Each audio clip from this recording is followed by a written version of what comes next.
So check this out. I've been developing a stable diffusion Discord bot that would hook up to my own local installation of stable diffusion on my gaming PC. So here's my Discord server that I created for this.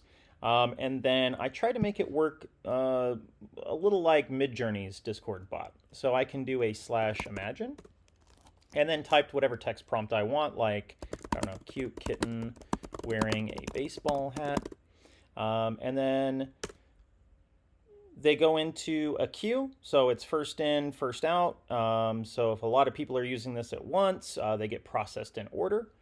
So right now it's processing mine since I'm the only one that was using it, but you saw briefly there that I was number one in line. So that's pretty useful for not overloading your PC, and so it'll force it to do one at a time. So here we go. Here's the output. So you can see here that it's generated 4 random images based on the prompt, and let's say that I don't like any of them. So I just want 4 random ones again. I can just hit this reroll button, and it'll take the exact same prompt and just generate some more.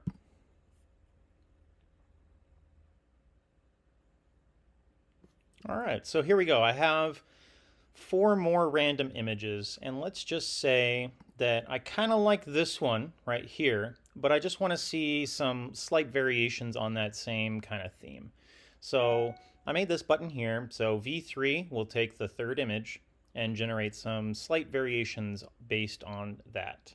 And so let's see what happens.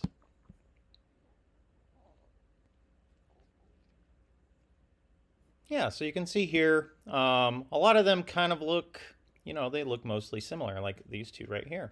So they're just slightly different. And let's say that I really like this one. This one turned out pretty well to me.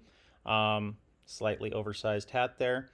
So let's say I want to upscale that one. So this will take that image here, the 4th one, and it's going to upscale it to the max settings that I have for my computer, which is some 3,000 pixels by another 3,000 pixels.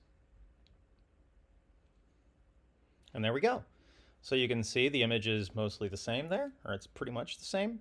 The AI upscaler did its thing, and now you have this adorable looking kitten wearing a baseball hat, and then you can save the image.